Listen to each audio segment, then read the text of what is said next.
የአማራ ክልል ወጣቶች የሰላም ጥሪ ያቀረቡ። ሰላም ጤና ይስጥልን ውድ የኢትዮ ፎከስ ሚዲያ ተከታታዮች፣ የዕለቱን ዜና ይዘንላችሁ ቀርበናል።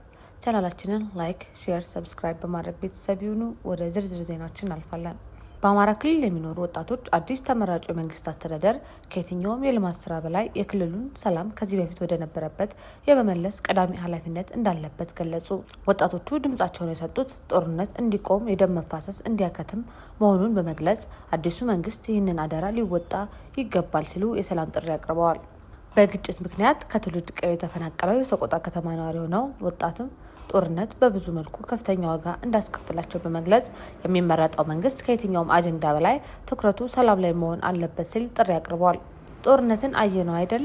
ጦርነት ሰው ጨራሽ ነው። በቃ ማለት ያላሰብከውን ነገር ያሳጣሃል አይደለም፣ ያሰብከውን ያላሰብከውን ሁላ። እኔ አሁን ከሚመረጠው መንግስት ልጠብቀው የምችለው ትልቁ ተስፋዬ ነገሮችን በሰላም በውይይት በንግግር ፈቶ ቢሰራ።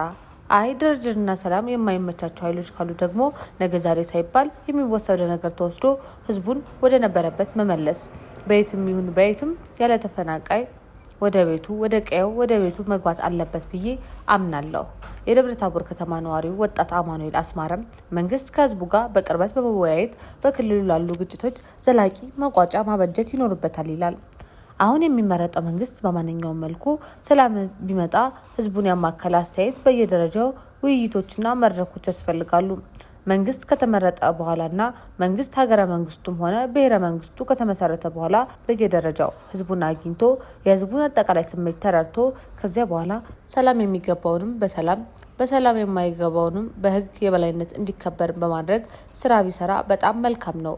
ይበቃል። ከዚህ በኋላ እንግዲህ ምርጫውን የተሳተፍኩት ወጣት ነኝ። ምርጫው ላይ መሳተፊ ሁኔታ እኔ ይሆናል ያልኩትን መንግስት መርጫለሁ። ከዚህ መንግስት እንደተባለው አንደኛ መጀመሪያ የምጠብቀው እንደ አማራ ክልል በተለይም ሰላም ማስከበሩ ላይ ነው። በዚህ ሰላም ባለፉት አመታቶች ተንቀሳቅሰን እንደፈለገን የመንቀሳቀስ የመስራት ገብቶ የመውጣት ነጻነታችንን አተን ቆይተናል ከአካባቢ። ስለዚህ ይህንን መንግስት ስንመርጥ በቀጣይ የተሻለ እንዲሰራልኝ የምፈልገው ሰላም ነው። ምክንያቱም ይህንን ሰላም ለማምጣት ደግሞ ይህ መንግስት ማድረግ አለበት ብዬ ማምናቸው ወደ ሰላም ከመምጣት ባለፈ በየአካባቢው ካሉ አመራሮች ጋር የራሱ አመራሮችም ጋር ሆነ የጸጥታ አመራሮች ጋር ከዚህ በኋላ በቁርጠኝነት ሰላም እንዲያስከብር እፈልጋለሁ። በመጀመሪያ ደረጃ የኮምቦልቻ ከተማ ወጣት አሊ በበኩሉ በአማራ ክልል ያለው የጸጥታ ችግር ጊዜ ተሻጋሪ መሆን እንደሌለበት አሳስቧል። በቅድሚያ የነበረበት ነባራዊ ሁኔታ ሁላችንም የምናውቀው በጣም ከፍተኛውና የጸጥታና የደህንነት ስጋት ውስጥ የነበረ ክልል ነው እና በዚያ ችግር ውስጥ ሆነን ነው ምርጫውን ያካሄድ ነው። መንግስት ሁለት አሳይመንቶች ይኖሩታል ማለት ነው። አንደኛው መደበኛ ዜጎችን የዕለት ተዕለት የሰላምና ደህንነት ማረጋገጥ፣ ልማትን ማረጋገጥ ስራ መስራት አለበት። ሁለተኛ ደግሞ የኢመርጀንሲ የሆኑ የጸጥታ ችግሮችን በተለይ ከፖለቲካ ትኩሳት ወለዳቸውን የጸጥታ ችግሮች ለአንዴና ለመጨረሻ ጊዜ እልባት እንዲያገኙ አድርጎ በአማራ ክልል የሚሆን በሌሎች ክልሎች የተፈጠሩ የጸጥታ መደፍረሶችን እልባት እንዲያገኙ ማድረግ ይጠበቅበታል ብዬ አስባለሁ። የዜጎችን ደህንነት የመጠበቅ ግዴታውን እንዲወጣ አዲሱ አስተዳደር የተጠናከረ ስራ መስራት አለበት የሚለው የደሴ ከተማ ነዋሪ ሀብታም አሰፋም ለዚህ ሁሉ ንግግር ሊቀድም ይገባል ይላል። የመጀመሪያው ቀዳሚ ተግባሩ ዜጎች ለሰጡት ድምጽ አምኖ መንግስታችን ነው ብሎ ለሰጡት ድምጽ የዜጎችን መብት ለማስከበር የዜጎችን ሰላማዊ ሁኔታ ማስከበር፣ ወጥቶ መግባታቸውን በሰላማዊ መንገድ ማረጋገጥ አለበት። አሁን አማራ ክልል ያለው ነገር ቢቻል የፖለቲካ መፍትሄ አግኝቶ መፈታት አለበት። በአማራ ክልል በበርካታ አካባቢዎች ምርጫ ያልተካሄደበት ዋና ምክንያት በአካባቢው የነበረው የከፋ የጸጥታ ችግርና አለመረጋጋት ነው። የኢትዮጵያ ብሔራዊ ምርጫ ቦርድ እንዳስታወቀው በተለይ በክልሉ ከፍተኛ ግጭት፣ የጸጥታ ስጋት እንዲሁም የመንገድ መዘጋት በነበረባቸው አካባቢዎች መራጮችን መመዝገብም ሆነ የምርጫ ቁሳቁሶችን በአስተማማኝ ሁኔታ ማሰራጨት አልተቻለም። በዚህ ምክንያት በክልሉ ከሚገኙ 138 የምርጫ ክልሎች መካከል በ8 ውስጥ ምርጫ ማካሄድ አለመቻሉን እንዲሁም በሌሎች አዋሳኝ አካባቢዎችም የመራጮች ምዝገባ መጓተቱ ይታወቃል። የምርጫ ቦርዱ ዋና ሰብሳቢ ሜላት ወርቅ ኃይሉ በመግለጫ ላይ በአማራ ክልል በ8 በትግራይ ክልል ደግሞ በ38 የምርጫ ክልሎች ምርጫ አካሄድም ብለዋል። በአማራ ክልል ድምጽ የማይሰጥባቸው 8 የምርጫ ክልሎች በደቡብና ምዕራብ ጎንደር፣ በአምባሰል እንዲሁም በደጋ ዳሞት የሚገኙ መሆናቸው ተገልጿል። የቦርድ ሰብሳቢዋ ሰኞ ዕለት ድምጽ በማይሰጥባቸው 8 የምርጫ ክልሎች ወደፊት እንዲመርጡ እንደሚደረግ ቢናገሩም ጊዜውን ግን ሳያሳውቁ ቀርተዋል።